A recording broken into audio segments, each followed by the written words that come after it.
Scanning for audio.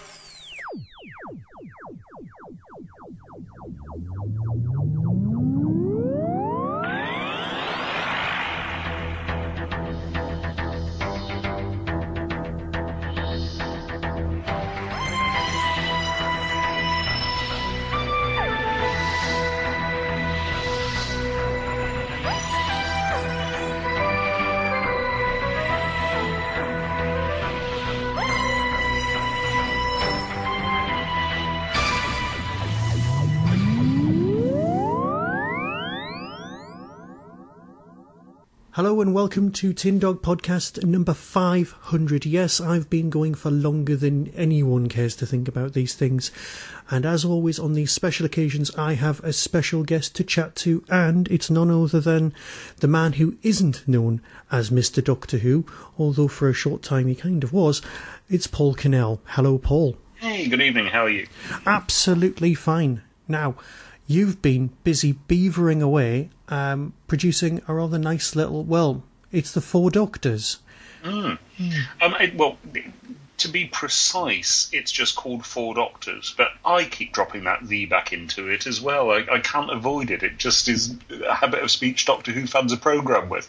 It's chiefly not got the "the" in front of it because there's a Big Finish title, that, and also because it adds a certain little bit of difference to it. And so, yeah, but everybody's always going to call it the Four Doctors. I don't know why I even bother correcting people now. Well, you know, all those years ago on Smash Hits, the Pet Shop Boys used to correct everyone who said it was the Pet Shop Boys because it was just Pet Shop Boys. So, you know, we're used to people being... Exactly. We're used to people being pedantic. We are Doctor Who fans after all. Mm. I know. So, let me see. Now, the question is, although there's Four Doctors, I know The Four Doctors was a remarkably good Big Finish audio, but that's not what we're here to discuss at all. We can chat about that sort of thing in a bit. But where do you get it from now? Is this just an electronic comic? Because they seem to be all very fashionable these days. It's a comic-y comic. It's available in your comic shop, or by mail. Or as a digital comic on stores like Comixology. And so, yeah, it's very much a physical comic. Basically, Titan have cancelled their 10th, 11th and 12th Doctor comic lines for 5 weeks. And I get to, me and Neil Edwards get to create this lovely 5-issue weekly crossover between all three of those lines. No, it's available in all good comic shops a week tomorrow. And then, of course, a couple of days later, on Saturday, I say a week tomorrow, of course, you guys won't know when that is, when this appears. That is to say, it's out on Wednesday, the 12th of August. And a couple of days later, on Friday, the 14th of August, is Doctor Who Comics Day, where worldwide there'll be all sorts of creators in all sorts of comic shops. I'm doing loads of stuff in London. There are people in New York. There are people everywhere. And the full details of that have yet to be announced. So, yeah, it's a big deal. It's really pleasingly big. Titan have really put on a huge show for this. It's great. It's really nice that you're working with Titan again after all this. You've produced a lot of other titles for Titan and indeed for lots of different comics people from around the world. I've never worked for Titan before. Haven't you not? I'm terribly sorry. I don't wonder what that was. The thing is, right, you go on Wikipedia and you look things up and you go, right, I'm going to do some research. I'm going to, not show myself up and see who these people have worked for before. And you just go, good Lord, this guy's done so much work for comics. And I'm guessing that's where you were when you dropped off my radar. Right. Because my romance with comics kind of came in, and it ended around the same time the Sandman ended because I ran out of cash, and it was kind of draining all of my money. So I thought, no, I've got to draw a line in the sand somewhere. So that's where I kind of lost my romance with comics. I had a massive love for them. I did Watchmen, I did V for Vendetta. My 2000 AD collection was gigantic, but it reached a certain point in my life where I went, I've just got to step away from these things. But all of these new Doctor Who comics keep dragging me back and just waving in the corner and enticing me back in, going, you know you loved us, you know you want to come back, go on. If you haven't read any of the Titan Doctor Who comics, this is an ideal jumping on point, because we reintroduce the comic companions, Alice and Gabby, and it's designed for new readers to start here. If you just fancy a multi-Doctor crossover in comic form, it's there for you. You don't have to think about anything else on the way in. And I think you'll be pleased by the production standards, by all the extras. You know, Titan do a really good show. And they've been there are little backup strips, humour strips in all the Titan Doctor Who lines. Mm-hmm. And they're longer than standard comics as well. The artwork is always lovely. And I'm actually writing the backup humour strips in all of the issues of Four Doctors as well, so I'm quite pleased about that. Some of them are more backup than humour, because there's stuff we couldn't do in the main strip that I wanted to have there on the side. But that's something I'm really pleased about. Titan do a really good job. There's also tremendous camaraderie to them. There's a lovely feeling about them. And editor Andrew James, he's got such a sense of small details, of precision, and that, you know, you really feel you have a safety net. I've really enjoyed working with him. Neil Edwards, this artwork, not only everybody's seen the first 6 pages, which we put out online, which I think showed off Neil's way with likenesses in the last page with Clara and the 12th Doctor, but that way with likenesses then continues for the rest of the run. And also he's got the body language. You know, I can write a description like the 11th Doctor tries to make a point, and Neil will come out with, I'll get the art in return of Matt Smith with one of those gestures of his with one finger up on each hand. And it's lovely to have somebody who's got the body language of the Doctors going. So it's a definite two-way thing between the author and the artist coming together. Oh yeah, back and forth, and each contributes to and affects the other. And I mean, I write a full script, but then Neil will interpret that, come up with suggestions, add things here or there. Like a good example was where he added a shot of a rather important dead body, where I'd gone for reaction on the faces of everybody standing around. And I thought immediately, yeah, he's absolutely right. We need to see it, otherwise we won't get the full impact. And things like that, you know, it's very much a collaboration. And the lovely thing about comics is, right down to the wire, before we send the finished, coloured, done comic off to be printed, that night, I can look at it and go, well, maybe an extra little joke here, maybe change that dialogue just a tiny bit to fit exactly that expression.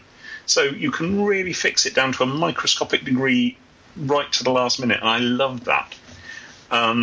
So when you're dealing with comics, I mean, obviously you've worked in the comic medium, as you're doing now, but you've also done your Big Finish audios, you've done the TV stuff, which I'm sure everyone wouldn't forgive me if I discussed that a bit later, but you've also done the novels. Now, let's face it, there's you and there's Gareth Roberts who've done Doctor Who in every single available format. He's done a stage event. That was it. That's on my notes. All you need to do is pull off a little stage thing and then you can get ahead. But no, he's done it. So you need to do stage and then you need to invent a whole new medium in order to beat him. What about Terence? Terence has done audio. He's done stage plays. He's done the books. He's done television. What else has Gareth done that Terence hasn't? You know what? I'm going to read that Doctor Who lists book that was out last year that said that, and I'm going to check. Because if that's the case, you could be in the top 3. But that's beside the point. Well, I think Gareth and Terence definitely deserve that crap. But but no, I'm delighted to be doing this, and people. I think there's something that I keep encountering in comments lists and things like that. Why isn't the 9th Doctor in here? And well, I think if he were to interact with the 10th, 11th, and 12th Doctors, it would spoil his story utterly. It would, but again, getting back to the Four Doctors, the one that was from Big Finish, that whole thing was covered where the Doctors instantly forget that they'd met after the meetings. You could milk that a little bit. I'm following Stephen Moffat's theory from DWM as to what happens after Doctor meetings, but at the same time, we'd still have Rose and Captain Jack being able to say to him, no, actually, Clara told us Gallifrey's fine. You're fine. Because obviously that's the first thing they'd ask. And obviously his future, even if his future selves wanted to be really pristine about the time stream, somebody would tell him. And in all fairness, it does keep the whole pretense of the mystique of the Eccleston Doctor going. Yeah, absolutely. I think it would ruin his season to have him meet other Doctors. But what's really important about this is that I really want to emphasise that I love that Doctor, that we all do. That Titan are in the middle of doing a miniseries about him, which is really good. And it's just that we think that he's kind of in a sacrosanct little bubble, and in terms of interaction. And also this was designed to be a crossover between the three ongoing Titan titles, and we're still in the middle of the Ninth Doctor's miniseries, so it would be a really weird and awkward juxtaposition there as well. But, people have said it's because we don't like him and don't think he's worthy, and that's just not true at all. You've got to look at the Ninth Doctor and really be able to step back and see him for what he was, and that's perfectly understandable. You were talking about the way that comics and comic writing is very interactive with you and the artist, and especially, I'm guessing, with the editors as well. Now, you've worked with other people on your writing quite a bit, obviously with your wife on some of the Big Finishes, but there was Circular Time and as well as Seasons of Fear and things like that. So do you prefer writing collectively, and how do you approach that, or is it more of a... Yep. No, it's just me. I like writing on my own really very much. I haven't collaborated for a long time, and it's... In both of those cases, it was because I wanted those guys to bring something new to the table, and they did. And but generally, I like it being just me and the page. Mike it was about him writing 2 episodes and me writing 2 episodes, and with Caroline, of course, it was part of a whole courtship ritual, and it was. Wow, I haven't even thought about that in years. I suppose I have collaborated with others more recently with Wild Cards for George R. R. Martin, writing parts of writing stories to fit in with the Wild Cards, yeah, one of his Mosaic novels. Yeah, but. No, anyway, so yes, just me. Just you, all by yourself, and that's fine. And even with the comic books, they're kind of just giving you the visuals to go with your vision. Yeah, but, it is more collaborative than that. I think a lot of artists, to give them a writing credit would be wrong, but I think one should be aware of absolutely how much they contribute in terms of storytelling. The thing is, for a while, you were, the go-to guy for Doctor Who. My copy of the Discontinuity Guide is the single most thumbed thing on my shelf. When my mate Andy died, he left me his copy in the will because he knew how damaged mine had become. Oh, that's terrific. And it's sort of sat here. It's actually bound in that Fablon stuff you used to do books at school in, just to try and keep it alive. And then you sort of stepped back, which is completely understandable, post sort of TV adaptation of Human Nature, and then you wanted to reinvent yourself doing other things so that you could become almost justifying it to yourself, listening to other interviews. Yeah. Are you all right? I'm. Oh, you mean because I just... The mic, yes. Right, I thought you were asking about my mental health. No, sorry. Well, I can do that if you want, but let's go back. If you could just start answering that again, and I'll edit that bit out. Well, no, you don't have to. Don't worry about it. Oh, fair enough. I'm a lot more comfortable these days. I think I've proved myself away from Doctor Who. And because I did feel that it was the only thing people knew me for. And there's something that happens on Twitter, which is that every a couple of times a week, somebody will say, "Are you coming back to Doctor Who?" And I'll have to go, "No, really, no." And the most awful variation on that is when I go, "Oh, I'm announcing something exciting today." Oh, yeah. And somebody says, "Oh, are you coming back to Doctor Who?" And I go, when it's announced, I go, "No, actually, it's my collected short stories, something I've waited for my whole life." And they go, "Oh, well, maybe next time." And it's kind of like that. The rest of your career is second class to what everyone expects. Exactly. That's the spectre I've been living under for such a long time. And but I feel in recent years I've really gotten away. And so now I feel happier about coming back. I don't feel that I'm, pulling an albatross back onto my shoulders. I think that I can come back when I like now, which is a really good feeling. Yeah. And also it lets me enjoy it more. And I've become, a fan again. I've been going to Gallifrey as a fan, the Gallifrey convention in Los Angeles. Ah, yes, I Dream of Gallifrey, which I'm sure is the title of a book in there in itself. And so, I can let my fanishness happen without worrying. Yeah. So this is really good.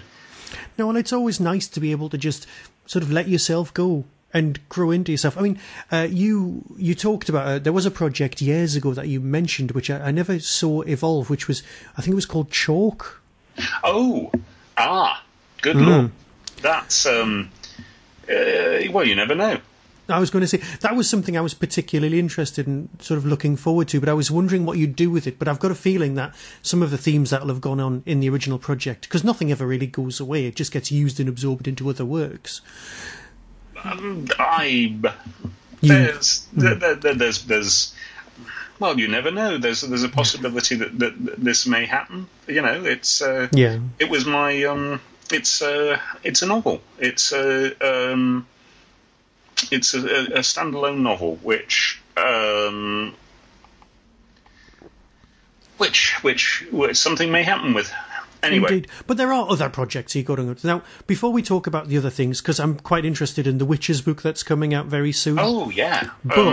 Sorry, go on. Well, what I was going to say was, but before we get to that, there's a little thing that's been going on, sort of rumbling along on the internet. Now, I know you did the Hugo-nominated Squeak Class. You must say Hugo-nominated before you say that at any point. But, of course, there's now the Cornell collection. Oh. We won twice, Squeakcast. Well, one of those really nice little Hugo Awards. Honestly, they're lovely. I've only got one because there was a Hugo shortage. So they announced that they were only going to do a certain number of statues, and there were too many of us, so I took the hit.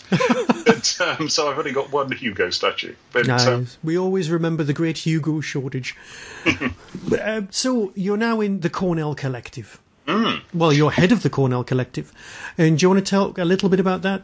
Well, I was enjoying podcasts so much, and they're a huge part of my entertainment, and particularly Doctor Who podcasts. And I just wanted to join in, really. And I thought, what I do is I move in these three different worlds. And so I get together guests from comics, from science fiction prose, and from television stroke Doctor Who.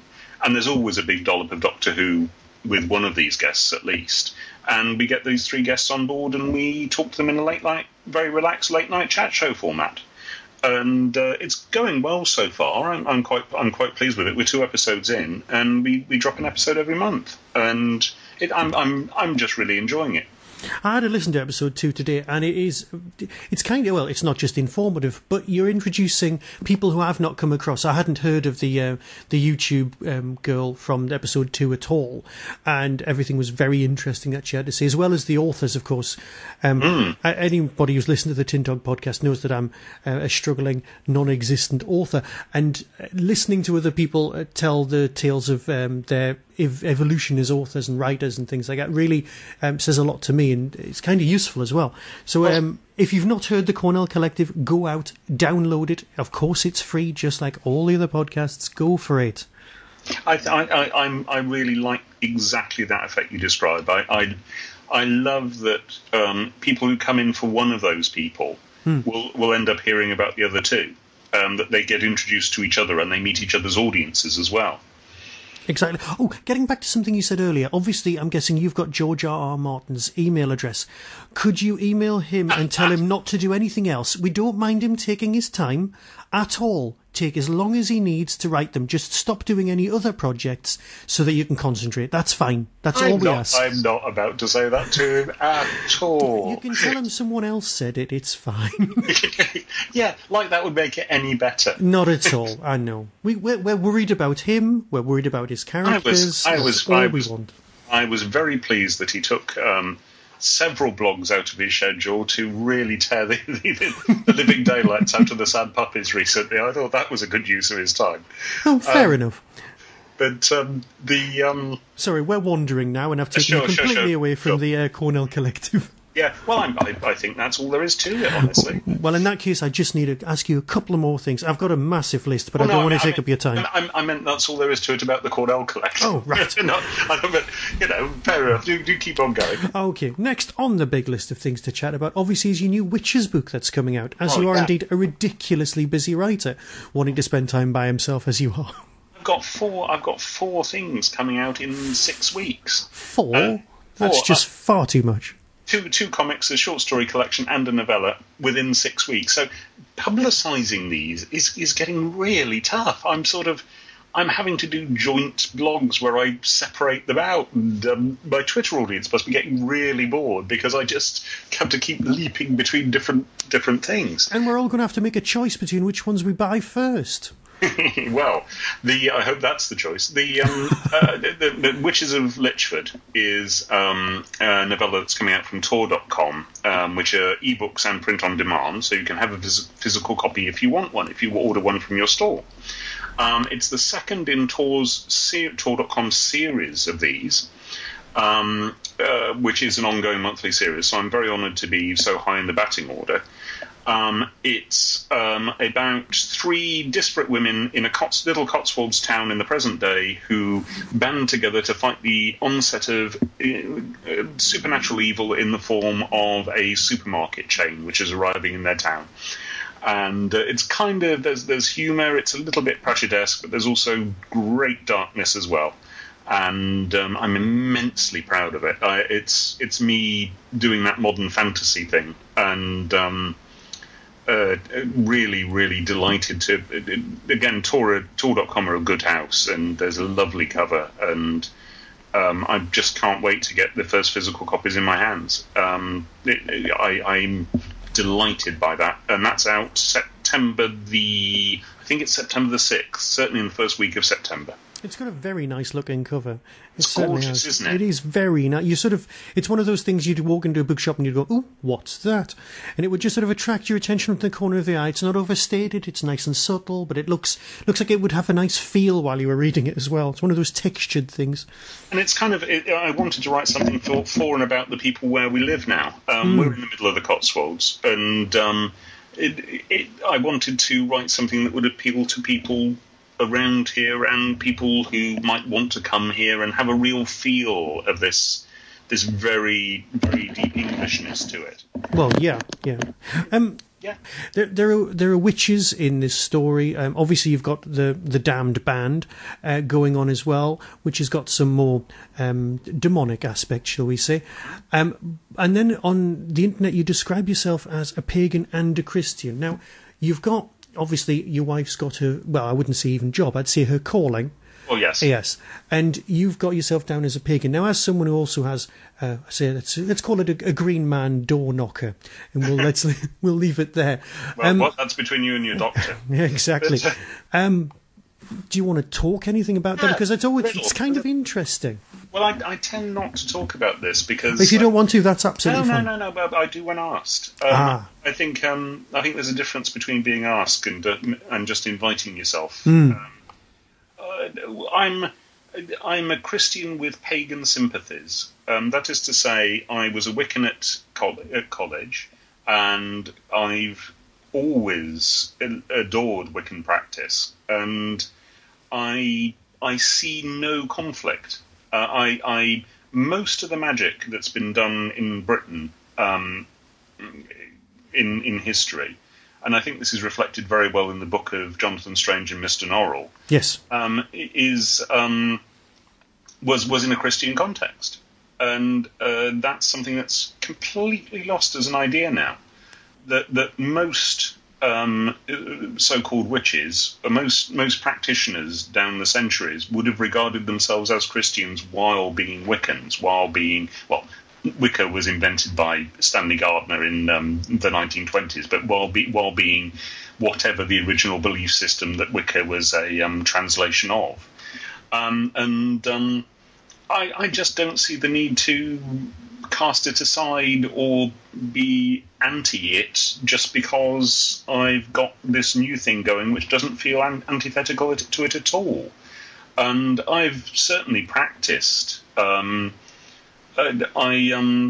hasn't. She's just been invited to some ceremonies and stood there watching, observing. But I think that's an important distinction to draw.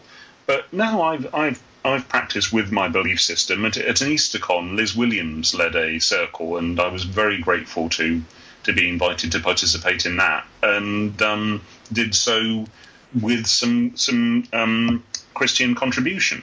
You know, it's a considerably more. I think I like to look at it as a more of a medieval approach. It's like, yes, there's this, but there's also this, and they're all ways of looking at the universe. Yes, indeed. And if we're being truly ecumenical, that is to say, if we're not fighting with Buddhists and, and it's a fairly one-sided fight. Well, yeah, that would be. Yes. And with Islam and things like that, then we recognise Wicca too, and largely this is what happens on a wherever these encounters happen. I mean, there's Liz Williams describes a lovely vicar of Glastonbury who really gets on with that community, and so yeah. I can't say it enters much in my day-to-day life now, simply because I'm not somewhere where that happens very much. But I wouldn't say no to it, and I think it's all about spirituality. Needless to say, I'm a very liberal Christian, but to my great pleasure, I found the Church of England generally is. It's a very loose federation. For me, the real conflict that would be apparent from somebody from the outside would be your love of science fiction and science, which usually, well, that's the one I've come across. People just going, if you look to the future and you have a great belief in science, doesn't that more than likely underline or rule out certain other things? And then you think, well, these are people who are big fans of, say, the Tomorrow People and psychic powers and evolution, and it's like if you're reading The Watchmen and you see Doc Manhattan and he says, human life intrigues me, I'm off to create some. And if you can completely believe into the idea of superheroes, but you'd have trouble with the idea of a god creator, you go, oh, hang on. Well, let me see. I believe in rationality myself. I believe in science. I believe in evolution. I accept the argument of evolution. I think that a powerful sense of skepticism is really important. And the first thing Caroline was told, literally the first thing, that when she went to theological college, the principal got up in front of them all. It is like Hogwarts, and said to them, "You are here to learn doubt," and that's been very much part and parcel of her calling. And it's a considerably healthier attitude to have than someone who just has complete faith in something. Well, yes, because complete faith it blocks everything else out. I always found the word faith to be a really it doesn't really describe how I feel. I have a belief. Yeah.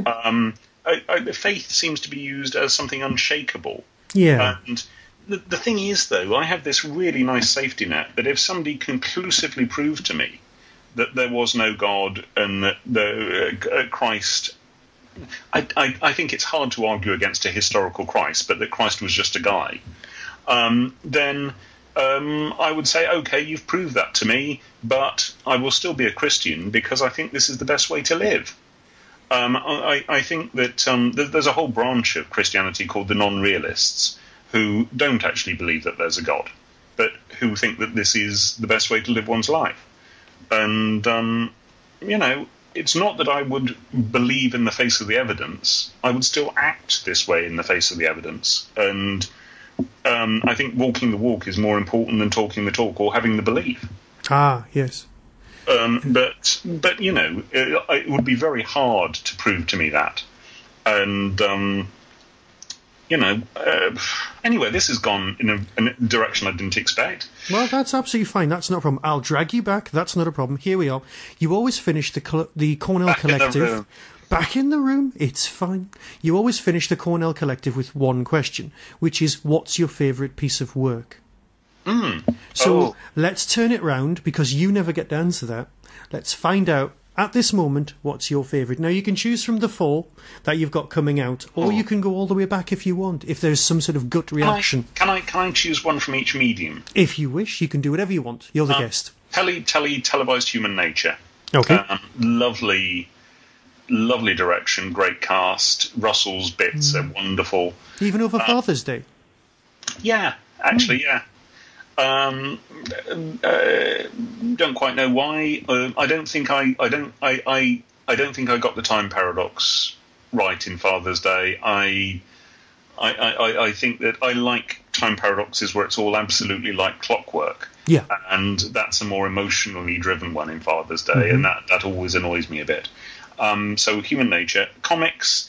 I'd name both these 2 comics currently, but back in the day, because one always tends to be in love with one's current thing, but I think This Damn Band is awesome, actually, in terms of the artwork and all that. But more about that later. But the back in the day action comics, or Knight and Squire especially. And I'm very proud of what we did with Fazia Hussein on Captain Britain. And in books... I think the Shadow Police novels are pretty good. But my Jonathan Hamilton stories, those short stories in 4 different places, delighted with those. That's my favourite thing in prose. Well, there you go. For me, I'll always come back to this because it's one of the few Virgin novelisations that hasn't sort of found its way into storage. It's got to be No Future. Really? Yeah, I'd gone through the novelizations, and I just loved No Future, and I often think about. It's awful. It's terrible. Oh, you see, I think it's because it has been a while since I've read it, and I will go back, but I wouldn't describe it as terrible at all.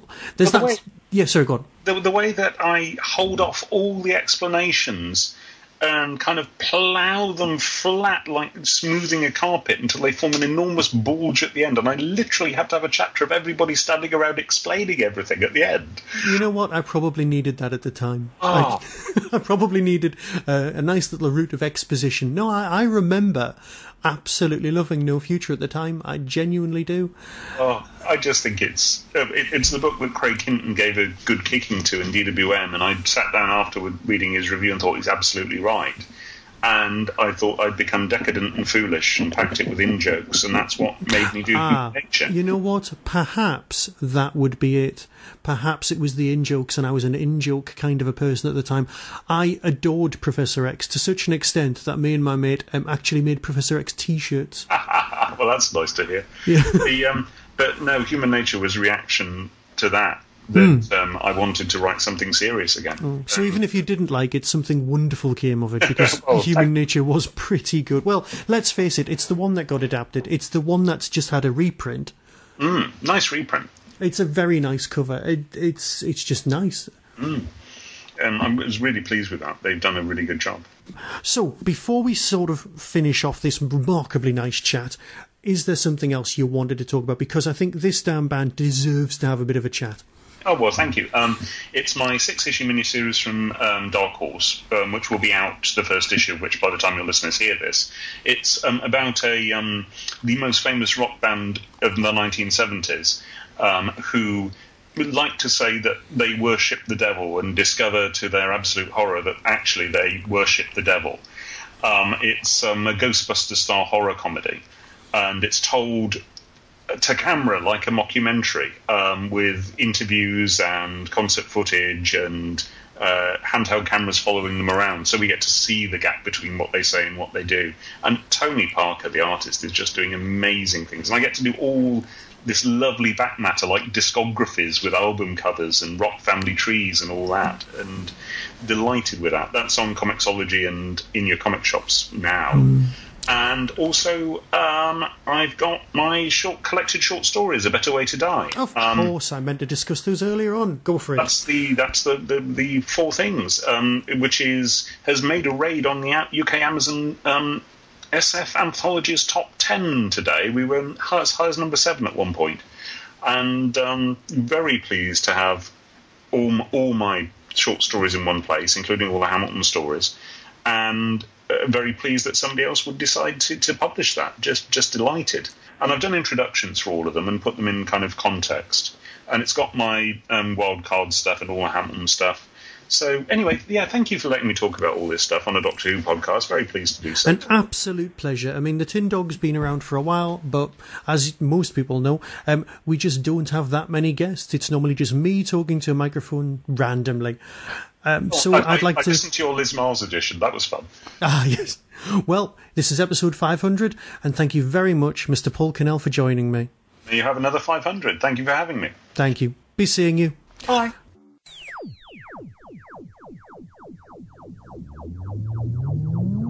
You've been listening to the Tin Dog Podcast, available on RSS, iTunes, Stitcher, Audio Boom and Tumblr.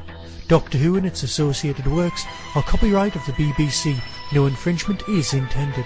You can contact the show, donate, buy merchandise or find out more about my other projects by visiting the Tin Dog Podcast homepage and clicking on the links. The Tin Dog Podcast is a founder member of the Doctor Who Podcast Alliance.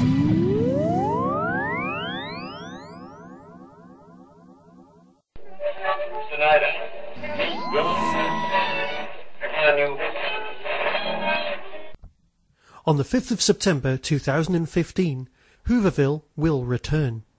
The biggest little Doctor Who convention in the whole of the UK is proud to present several fantastic guests.